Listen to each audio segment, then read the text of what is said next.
The room went silent the moment she said What's wrong, the baby? I'm pregnant. Her husband smiled. Her friends gasped. But her mother dropped her fork and whispered two words that didn't make sense. Not again. She's an only child. There was no again. No secret sibling. No past pregnancy she'd ever been told about. So what did her mother mean? That night, she couldn't sleep.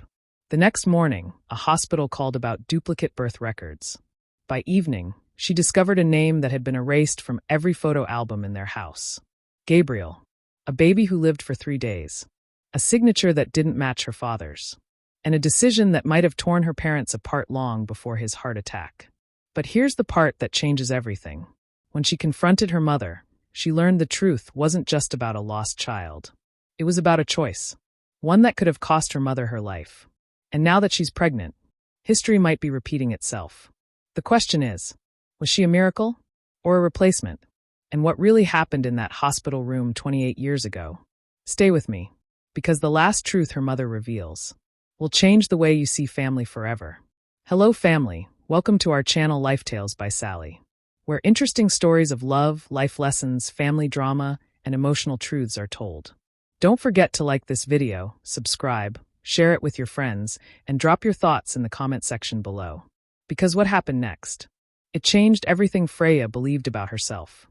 That night, Freya lay awake staring at the ceiling fan turning slow circles. Do you think I imagined it? She whispered. Brian rolled onto his side. The not again part? She nodded. No, he said. You didn't. Freya pressed her hand to her still flat stomach. 6 weeks. That's all. A secret only confirmed by a blinking digital test and a quiet doctor named Ivy who'd smiled and said, Congratulations. Freya had imagined telling her mom 100 times. None of those fantasies included fear. You're an only child, Brian said softly. Maybe she just meant she wasn't ready to be a grandma. Freya almost laughed. Her mother had been asking about grandchildren since their wedding. Subtle hints. Baby clothes accidentally sent home with leftovers. Pinterest boards labeled future nursery ideas. No, this wasn't that. Something else had slipped out. And once words escape, they can't be swallowed back. The next morning, Freya drove to Lillian's house unannounced. The same blue shutters. The same wind chime on the porch. The same ceramic angel by the door, chipped at the wing. The angel had always fascinated her as a child. One wing broken. Still standing. She knocked. Lillian opened the door almost immediately, like she'd been waiting. You didn't call. I needed to see you. Lillian stepped aside. The house smelled like lemon cleaner and old memories. They sat at the kitchen table where Freya once did homework. Mom, Freya began, steady but firm. What did you mean last night? Lillian's jaw tightened. I was surprised. No, Freya said. You were scared. Silence. A clock ticked too loud. Lillian stood abruptly and began washing an already clean mug. Freya watched her reflection in the window. Her mother looked smaller somehow. You're my only child, Freya said. There's no again. The mug slipped. It didn't break, but the sound echoed like it should have. Lillian turned slowly. You don't understand, she whispered. Then help me. Almost reveal number 1. Lillian opened her mouth. Closed it. You should rest, she said instead. Stress isn't good during early pregnancy. Deflection. Freya felt anger rise for the first time. Stop protecting me from something I don't even know exists. Lillian's eyes flashed. I'm protecting you from pain. The words hit harder than expected. What pain? Lillian stepped closer, voice trembling. The kind that doesn't go away. The kind that makes you afraid to love too much. Freya's throat tightened. Mom, what happened? Another almost reveal. Lillian reached for the broken wing angel on the windowsill. She held it like it weighed 100 pounds. But she didn't answer. Freya left more confused than when she arrived. On the drive home, rain began falling unexpectedly. Dramatic, cinematic, the kind of weather that matches emotional breakdowns in viral storytelling videos. Her phone buzzed. Unknown number. She ignored it. Then it buzzed again. Voicemail. She almost didn't listen. Almost. Hi, is this Freya? This is Aria from St. Mary's Hospital Records Department. We're updating archived files and need to confirm some information regarding your birth records. Please call us back. Freya's heart skipped. Birth records? Why now? She gripped the steering wheel tighter. She'd been born at St. Mary's. That much she knew. Her mother told the story every birthday. 22 hours of labor. A miracle. You fought to be here, Lillian would say. Not again. The words echoed louder. Freya pulled over. Rain hammered against the windshield. She called back. Arya answered on the second ring. Yes, hi, I'm calling about. Yes, Freya Lillian Christopher's daughter? Yes. Pause. We're digitizing older maternity files. There seems to be a duplicate entry under your mother's name from the same year. We just need clarification. Freya's breath stopped. Duplicate? Yes. Another admission record 3 months prior to your recorded birth. Her mind scrambled. That doesn't make sense. I agree. It's unusual. It could be clerical error. We just need confirmation. Freya's voice felt far away. What was the admission for? Pause. I'm sorry, due to privacy policies, I can't disclose without proper documentation. You'd need your mother's authorization. Of course. Always a door half open. Almost reveal number 2. Freya hung up and stared at her reflection in the rearview mirror.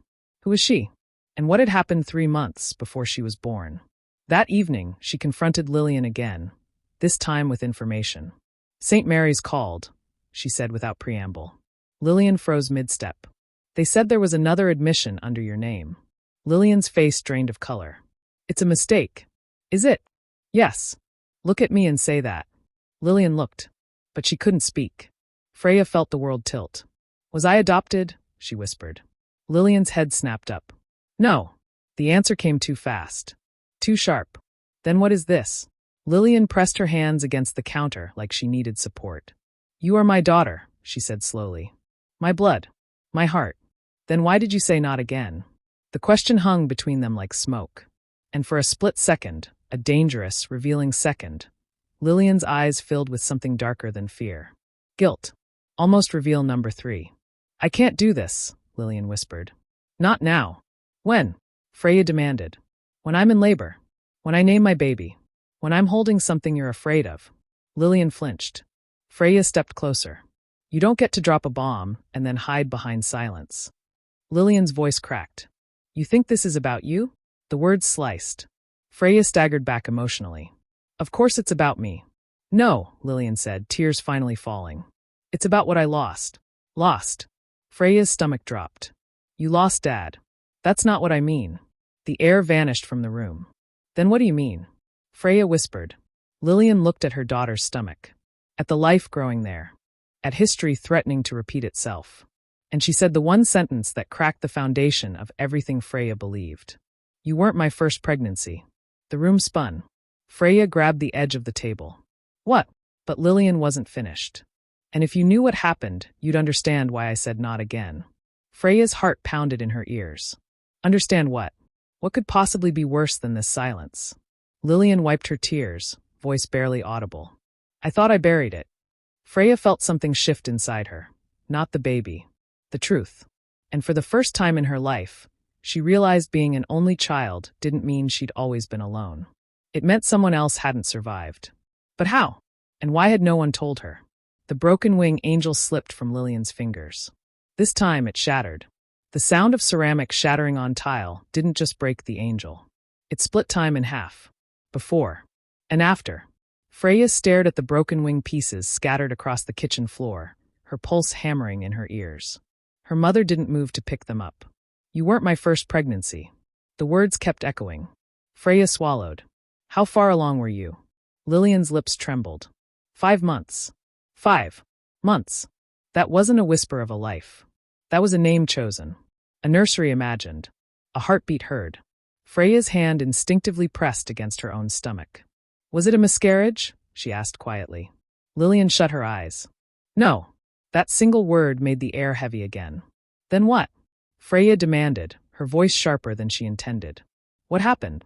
Lillian turned away, gripping the edge of the counter as if bracing for impact. He was born, she whispered. Freya's mind stuttered. He. Born, she repeated. Lillian nodded slowly. Too early. Freya felt cold all over. He lived for 3 days. The kitchen clock ticked once. Twice. 3 days. Freya tried to picture it, a tiny hospital bassinet, wires, fragile skin. Her mother alone in a sterile room. What was his name? Freya asked. Silence. Mom. Lillian inhaled slowly. Gabriel. The name hung between them like a ghost. Freya had never heard it before. Not once in 28 years. Why didn't you ever tell me? Freya's voice broke. Lillian finally turned around, eyes red but steady now. Because I had you. And I refused to let grief become your inheritance. Inheritance. Freya almost laughed at the irony. Instead, you let confusion be my inheritance. Lillian flinched. You don't understand what it does to a mother, she said softly. To hold your baby and know you can't keep him. Freya felt the words settle in places she didn't know existed inside her. And you think I don't need to know that? She asked. You think becoming a mother without knowing your full story is protection? Lillian didn't answer. Because she didn't have one. Freya drove home in silence. The rain had stopped, but the world still looked blurred. Gabriel. She whispered it out loud once in the car. It felt strange. Sacred. She thought about every birthday cake with a single candle. Every family photo with just 3 faces before her father passed. Every time someone joked, only child syndrome, and she rolled her eyes. She had never been alone in her mother's womb. Her phone buzzed again. This time it was Brian. Hey, he said gently. How did it go? Freya hesitated. She had a son before me. Silence. What? 5 months. He was born premature. Lived 3 days. Brian exhaled slowly. Oh my God. Freya gripped the steering wheel. His name was Gabriel. Another pause. Is that what she meant by not again? Freya stared at the road. She said she lost him. But that's not the whole story. What do you mean? She hesitated when I asked if it was a miscarriage. And when I asked what happened, Brian didn't speak. Freya's mind replayed her mother's face. Fear. Not just grief. Fear. That night, Freya couldn't sleep. She opened her laptop. Typed. Premature birth 5 months survival rates. Statistics flooded the screen. Low. Very low. She clicked another link. Then another. Hashtag premature birth. Hashtag NSE warrior. Hashtag infant loss awareness. Stories. Photos. Tiny hands wrapped around adult fingers. Her chest tightened. But something didn't sit right. 5 months was early, yes. But not impossible. And the hospital had mentioned a duplicate admission 3 months before her birth. The timeline scratched at her brain. If Gabriel was born 5 months into pregnancy, 3 months before Freya's birth, that meant. Her stomach flipped. It meant her mother got pregnant again almost immediately. Freya sat up straighter. That wasn't grief recovery. That was desperation. Or something else. The next morning, Freya went back to St. Mary's Hospital. The building hadn't changed much. Same pale brick exterior. Same revolving doors that swallowed you into fluorescent lighting and antiseptic smells. She approached the records desk. Arya looked younger than she sounded on the phone. Soft eyes. Calm demeanor. Hi, Freya said. I'm here about my birth records. Arya nodded. We'll need your mother's authorization to release full details. I understand, Freya said carefully. But can you at least confirm something? Arya hesitated. Was the earlier admission related to a premature delivery? Arya's expression shifted, just slightly. I'm really not supposed to. Please, Freya whispered. I'm pregnant. And my mother said something that doesn't make sense. I just need to know if I'm missing part of my medical history. That part wasn't entirely untrue. Arya studied her for a long moment. Then she lowered her voice. There was a neonatal admission under the name Gabriel Christopher. Freya's heart pounded. And, she pushed. Arya's lips pressed together. And the discharge summary notes, parental request. Freya blinked. Parental request for what? Silence stretched thin. I'm sorry, Arya said firmly now. That's all I can say without documentation. Parental request. Freya stepped back from the desk. Her mind raced.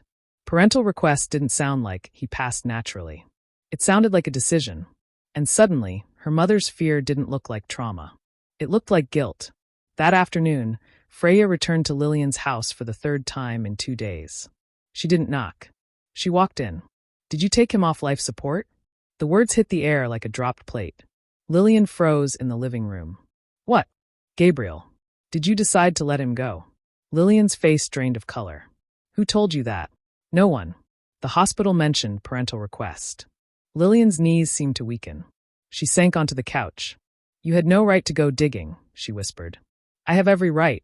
Freya shot back. He was my brother. The word felt foreign. Brother. Lillian covered her face with both hands. He wasn't going to survive, she said through tears. The doctors were clear. Severe complications. Brain hemorrhage. They said even if he lived, he'd never. Her voice broke. Freya stood still. They said he'd never walk. Never speak. Never breathe on his own. The room felt smaller again. They asked us what we wanted, Lillian continued. And your father couldn't decide. Freya's heart skipped. So you did. Lillian nodded once. They put him in my arms, she whispered. And I chose to let him go. The words fell like stones. Freya's chest tightened. You chose. Yes. And 3 months later you were pregnant with me? Lillian looked up sharply. I needed something to live for. There it was. The raw truth. Freya stepped back, processing. You replaced him, she said quietly. No, Lillian said fiercely. I saved myself. The difference mattered to her. But did it matter to Freya? The house felt charged now. Electric. You think I don't love you? Lillian demanded. You think you were a replacement? I don't know what I am, Freya said honestly. Lillian stood slowly. You are my miracle, she said. But you were also my second chance. Second chance. Freya felt the words lodge in her throat. And now you're pregnant, Lillian continued, voice trembling. And all I can think about is monitors. And tubes. And choosing again. Freya swallowed hard. You think history repeats itself? I think trauma doesn't disappear just because you hide it. Silence. A heavy, suffocating silence. Freya looked at her mother. Really looked at her. Not as the overprotective woman who banned sleepovers. Not as the widow who clung too tight. But as a 24-year-old woman once asked to decide whether her baby should live another painful day. Freya's anger wavered. But confusion remained. There's something else, she said slowly. Lillian's eyes flickered. What? The timeline, Freya said. You said he was 5 months premature. Lillian nodded. And I was born 9 months later. Another nod. That means you got pregnant almost immediately. Lillian's breathing changed. And Freya stepped closer. That's not how grief works. Lillian's gaze darted toward the hallway. Avoidance. Freya felt it. There was still more. You're not telling me everything. I've told you enough. No, Freya said firmly. You've told me the part that makes you look tragic. Lillian's head snapped up. What does that mean? Freya's voice softened but didn't weaken. It means I think Gabriel wasn't just premature. Lillian's face went pale. Almost reveal number 4. What are you implying? She whispered. Freya's heart pounded. I'm implying that maybe he wasn't supposed to be born yet. The room tilted. You said 5 months, Freya continued. But hospital records show admission 3 months before my birth. That doesn't add up.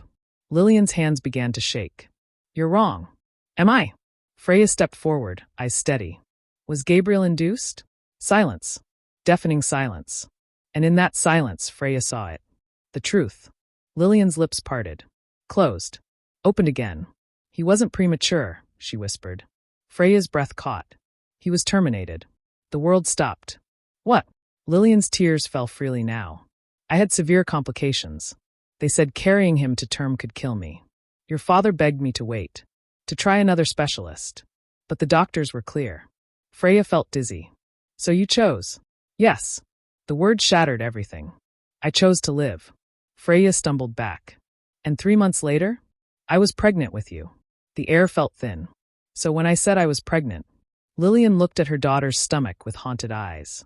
All I could think was not again. Not another choice. Not another moment where love and survival collide. Freya's heart pounded in her ears. Her entire identity shifted. She wasn't just a miracle. She was proof of a decision. Proof that her mother chose herself once, and then chose life again. But the question burned hotter now. If Gabriel had been terminated for medical reasons, why did the hospital record list neonatal admission? Why was there a discharge summary? Something still didn't fit. Freya's voice trembled. Mom, are you sure that's the whole truth? Lillian didn't answer immediately. And in her silence, Freya felt the ground beneath her crack once more. Because sometimes the truth you're given is only the safest version of it. Freya didn't blink. She couldn't. Because if she blinked, the version of her life she'd known for 28 years might disappear completely. He was terminated, Lillian had said. But that wasn't what the hospital record suggested. Neonatal admission. Discharge summary. Parental request. Those words didn't belong to a quiet medical termination at 5 months. They belonged to a birth. A breathing child. Mom, Freya said carefully, each word placed like fragile glass. St. Mary's said there was a neonatal admission under Gabriel's name. Lillian's eyes flickered. I told you what happened. You told me a version. Silence. Outside, a car passed. The ordinary sound felt almost offensive. Freya stepped closer. If Gabriel was terminated because your life was at risk, there wouldn't be a neonatal unit involved. There wouldn't be a discharge summary. Lillian's breathing changed. Shallow. Rapid. You're pregnant, she whispered suddenly. You shouldn't be stressing like this. There it is again, Freya said quietly. Deflection. Lillian pressed her lips together. Freya felt it, that internal click when a puzzle piece almost fits. Almost. Was he born alive? Freya asked. No answer. Did you hold him? Lillian's shoulders trembled. Mom. A tear slipped down Lillian's cheek. He cried, she whispered. The world narrowed to a pinpoint. He cried? Freya repeated. Lillian nodded once. They told us he wouldn't, she said, voice breaking. They said his lungs weren't developed enough. They said there was no chance. But when he came out, her breath hitched. He cried. Freya's heart pounded so hard it felt audible. And you said he lived 3 days, she said slowly. Yes. Then why say he was terminated? Lillian closed her eyes. Because that's easier than saying I let them stop trying. The room went still. You signed something, Freya said. Yes. What did it say? Lillian hesitated too long. Freya's stomach tightened. What did it say, Mom? It said we were choosing palliative care. Freya swallowed. Comfort care. No aggressive intervention. No machines beyond a certain point. Why? Freya demanded. They said even if he survived the NICU, he would never have a normal life, Lillian said, voice rising. They used words like severe cognitive impairment, vegetative state, permanent suffering. So you decided suffering was worse than life? Freya shot back. Lillian flinched like she'd been slapped. You think I don't ask myself that every day? She cried. You think I sleep peacefully? Freya's anger collided with something else now, something heavier. Empathy, but not forgiveness. Not yet. You didn't tell me because you were ashamed, Freya said. No, Lillian whispered. I didn't tell you because I didn't want you growing up believing you survived at someone else's expense. The words hit like a physical blow. Freya staggered back into a chair. At someone else's expense. Her mind raced. If Gabriel had been born at 5 months, survived 3 days, and intervention was limited, then her conception 3 months later wasn't just grief recovery. It was urgency, guilt, or fear. Did Dad agree? Freya asked suddenly. Lillian froze. The silence stretched too long. Did he? Freya repeated. Lillian's lips parted. He signed too. But her eyes shifted away. And that was all Freya needed. You're lying, Freya whispered. Lillian's head snapped back. I am not. You are, Freya insisted, standing now. You look exactly the way you did when I was 12, and you told me we couldn't afford the school trip. And then I found the receipt for your new dining table. That's not the same. No, it's worse, Freya said. The air between them felt electric. Did Dad want to continue treatment? Freya pressed. Lillian's hands began to shake again. He believed in miracles, she whispered. And you didn't? I believed in mercy. Mercy. The word split the room in two. So he didn't agree, Freya said quietly. Lillian didn't answer. Which was answer enough. Freya drove straight to Brian's office. She didn't call. She didn't text. She walked in pale and silent. He saw her face and stood immediately. What happened? She chose, Freya said. But Dad didn't. Brian's expression darkened. Oh, they put Gabriel on palliative care. Dad wanted aggressive intervention. She didn't. Brian exhaled slowly. That's complicated. Complicated? Freya's voice cracked. That's a marriage-breaking decision. Did it break them? Brian asked carefully. Freya froze. Her father had died when she was 9. Heart attack. Sudden. Unexpected. That's what she'd always been told. But now, a new question slithered in. What if grief didn't just haunt Lillian? What if it fractured Christopher too? That night, Freya pulled out the old family albums from storage. Dust clung to the edges. She flipped through birthdays, Christmas mornings, first days of school. She stopped at a photo she'd never questioned before. Her father was holding her at age 2. He was smiling. But his eyes looked tired. Haunted. She flipped further back. Before her birth. There were no photos. None. No pregnancy pictures of Lillian with a visible bump before Freya. No hospital wristband. Nothing. Why are there no pictures? She whispered to herself. She grabbed her phone and texted her mother. Why are there no photos from before I was born? 3 dots appeared almost instantly. They stopped. Started again. We didn't take many. Lie. Freya knew her mother. Lillian documented everything. Report cards. Dentist visits. Even grocery lists sometimes. But no photos of Gabriel. No ultrasound prints. No hospital bracelet tucked into a scrapbook. It was as if he had been erased. And erasing takes effort. The next morning, Freya did something she'd never done before. She visited her father's grave alone. The cemetery was quiet, dew still clinging to grass. She knelt in front of the stone. Christopher Bryan, K.Y. beloved husband and father. Beloved father. Freya swallowed. Dad, she whispered, feeling ridiculous and desperate all at once. Did you want him to live? Wind rustled through nearby trees. She stared at the dates. He died when she was 9. 9 years after Gabriel. 9 years of living with a decision he may not have agreed with. A memory surfaced suddenly, sharp and unexpected. She was 7. Her parents were arguing in the kitchen. She remembered hiding behind the hallway wall. Her father had shouted something she didn't understand then. You made that choice without me. She'd assumed it was about money. Or work. Now her stomach flipped.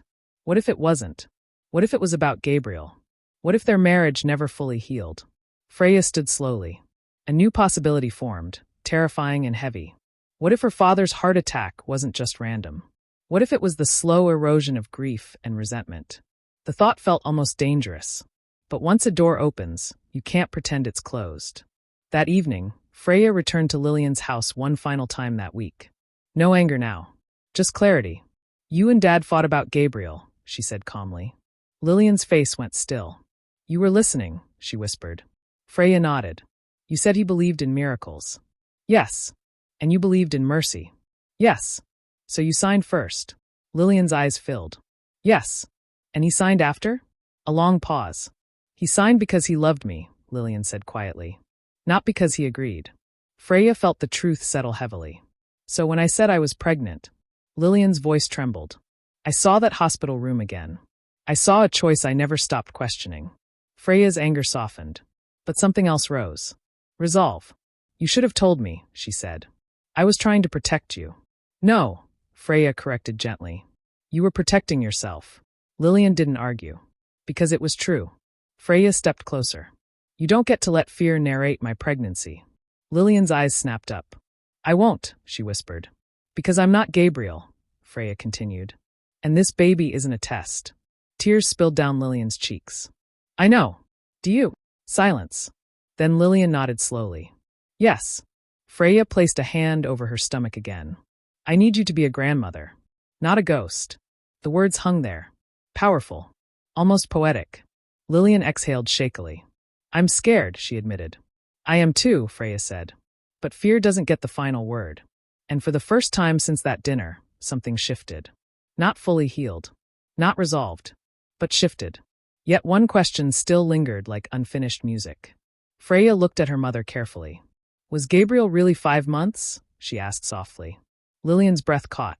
What? The timeline still doesn't make sense. Lillian's eyes filled with something new now. Not guilt. Not fear. But shame. He was 6.5 months, she whispered. Freya's heart dropped. That's viable, she said. Yes. And survival rates? Higher than they told us. The air thickened. Freya stared at her mother. They pushed for comfort care, Lillian continued quietly. They said intervention would be expensive. Uncertain. Long-term disability likely. Freya's blood ran cold. They pressured you. Lillian nodded. We didn't have good insurance then. Your father had just switched jobs. Freya felt a new kind of anger ignite. Not at her mother. At a system. At a moment where finances intersected with life. So you weren't just choosing mercy, Freya said slowly. You were choosing survival. Yes. The truth landed heavy and complex. Not villainous. Not heroic. Human. Painfully human. Freya stepped forward and, for the first time in days, hugged her mother. Lillian collapsed into her. I'm sorry, she whispered over and over. Freya closed her eyes. So am I. But even as they stood there, holding each other in a kitchen full of ghosts, one thought pulsed quietly in Freya's mind. If Gabriel had been 6.5 months, if survival rates were higher, if intervention was possible, then somewhere in another version of this world, she might have grown up with a brother. And the real tragedy wasn't just the choice. It was that no one had ever allowed it to be spoken. Until now. Freya didn't cry that night. Not when she left her mother's house. Not when she lay beside Brian in the dark. Not even when she pressed her palm against her stomach and whispered, "You are not a replacement." Instead, she stared at the ceiling and understood something terrifying. Grief doesn't disappear. It mutates. It becomes silence, overprotection, control, fear disguised as love. And if she wasn't careful, she's so beautiful, just like her mama. The next morning, she has your Lillian eyes, showed up at Freya's our little apartment angel. unannounced. For the She's first so time in beautiful, Freya's just life, like her mama. mother looked she unsure. has your eyes, Small. our little She held angel. a box. "I brought something." She's so beautiful, Lillian just said like her quietly. mama. She Freya has let your her in. eyes, Brian was our at little work. angel. The apartment felt still, suspended. Lillian placed the box on the kitchen table. The same kind of table where everything had first shattered. "I should have given this to you years ago," she said. Freya opened it slowly. Inside was a single hospital bracelet. Tiny. Faded. Gabriel Christopher Kennedy. Freya's breath caught. Underneath it was a folded piece of paper. She unfolded it carefully.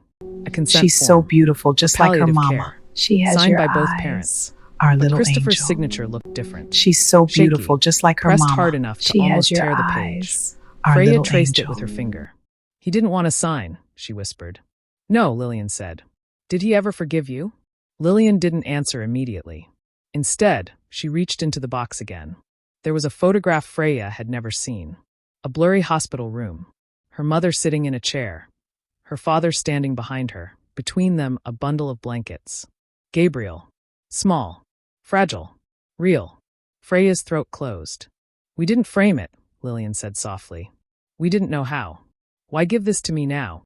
"Because you're about to become a mother," Lillian replied. "And secrets rot when they stay buried." Freya felt that line settle deep. Secrets rot when they stay buried. A clip-worthy truth, a line that could live alone on a screen and still wound. Weeks passed. Doctor visits, ultrasounds, heartbeats. Every appointment felt like walking into a test she didn't know she was taking. Lillian came to one appointment. She sat rigid in the corner when the ultrasound tech, a gentle woman named MIA, said, "There's a strong heartbeat." Freya squeezed her mother's hand. "See," she whispered. Lillian nodded, but her eyes never left the monitor. Freya watched something in her mother shift that day. Not completely, but enough. Enough to breathe. At 12 weeks, Freya hosted a small dinner. Brian, Lillian, a few close friends, Arya, Theodore Kennedy. No big gender reveal. No dramatic social media spectacle. Just warmth. At one point, Theodore raised a glass. "To breaking cycles," he said casually. Freya glanced at her mother. Lillian's eyes shimmered. "To breaking cycles," Freya echoed. And this time, Lillian didn't flinch. But healing is not linear. 3 nights later, Lillian called at 2:13 a.m. "Are you okay?" she asked breathlessly. "Yes," Freya murmured, half asleep. "Why?" "I had a dream," Lillian said. "Hospitals. Machines." Freya sat up. "Mom." "I'm sorry," Lillian whispered. "I don't want to put my fear on you." There it was again. The inheritance. Freya took a breath. "Then don't." Silence. "You survived your choice," Freya continued gently. "Now let me live mine." Another quiet beat. Then Lillian exhaled. "You're stronger than I was." Freya smiled faintly. "No, I just have more information." And that was the difference. Truth transforms fear into knowledge. Silence turns it into shadow. At 20 weeks, they learned the baby was a boy. Freya felt the air change when the doctor said it. Brian grinned. Lillian's fingers tightened around her purse strap. Freya turned to her mother slowly. "It's okay," she said softly. Lillian swallowed. "Have you thought about names?" Freya hesitated. "Yes." The room felt like a held breath. "If you think I'm naming him Gabriel out of guilt, I'm not," she said clearly. Lillian's eyes widened. "I would never expect." "I know," Freya said. A pause. "But I might use it as a middle name." Silence. Raw, powerful. Lillian's hand flew to her mouth. "Are you sure?" "Yes," Freya said. "Not as a replacement. Not as a redo." She placed her hand on her stomach. But as acknowledgement. Tears streamed down Lillian's face. For the first time, they didn't look haunted. They looked relieved. The climax didn't happen in a hospital. It didn't happen in a dramatic shouting match. It happened in a nursery. Soft yellow walls, a crib half assembled. Brian struggling with instructions. Freya stood in the doorway watching him. "You okay?" he asked. She nodded. Then Lillian walked in quietly. She looked around at the room, at the new paint, at the folded baby clothes. At possibility. She stepped toward the crib and placed her hand on it. "I don't want to be afraid anymore," she said. Freya felt tears prick her eyes. "Then don't be." Lillian looked at her daughter, really looked at her. "You are not my second chance," she said firmly. "You are my first miracle." The words landed like sunlight. Freya crossed the room and hugged her. And in that embrace, something unspoken finally loosened. The past didn't vanish. Gabriel didn't disappear. But he stopped being a wound. He became part of the story. The baby was born on a quiet Tuesday morning. No complications. No machines. No impossible choices. When they placed him in Freya's arms, he cried, loud and strong. Lillian stood at the foot of the bed, frozen. Freya looked at her and smiled through tears. "Mom," she whispered. Lillian stepped forward slowly. She touched the baby's tiny hand. And instead of fear, she felt peace. "What's his name?" she asked softly. Freya looked down at her son. "Luka Gabriel." Lillian's breath hitched. But she didn't flinch. She nodded. "Welcome, Luka," she whispered. And for the first time in decades, the word again didn't mean repetition. It meant renewal. Aftershock doesn't always look like chaos. Sometimes it looks like quiet healing. Weeks later, Lillian placed the broken wing angel, carefully glued back together, on a shelf in Luka's nursery. Freya noticed. "You fixed it."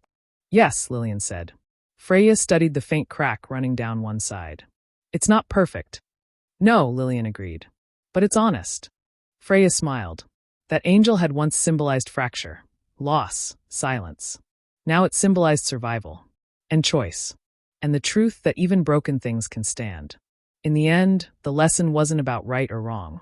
It wasn't about who chose mercy or who believed in miracles. It was about courage. The courage to tell the truth. The courage to face grief. The courage to not pass fear to the next generation. Because trauma unspoken becomes tradition. But truth spoken becomes freedom. And as Lillian rocked Luka one quiet afternoon, she whispered something she hadn't dared say in 28 years. "I forgive myself." Freya heard her. And for the first time since that dinner, since the words "not again" shattered everything, she understood. Her mother hadn't been rejecting her pregnancy. She had been terrified of reliving a choice that nearly destroyed her. But fear doesn't get the final word. Love does. And this time, love stayed. Moral wind down. Family wounds don't disappear just because we refuse to speak about them. Silence may feel protective, but over time it becomes heavy, shaping decisions, reactions, and even the way we love. The real courage isn't in pretending the past didn't hurt. It's in facing it honestly. Freya learned that being an only child didn't mean she was the only story. And Lillian learned that protecting someone from pain doesn't mean hiding the truth from them. Healing begins the moment truth replaces fear. Every generation has a choice: repeat the silence or rewrite it. If you're carrying something unspoken, maybe today is the day to gently open that door. Because broken things, when acknowledged, don't stay broken forever. If you enjoyed this story, don't forget to like, subscribe, share it with your friends, and tell us what you learned in the comments below.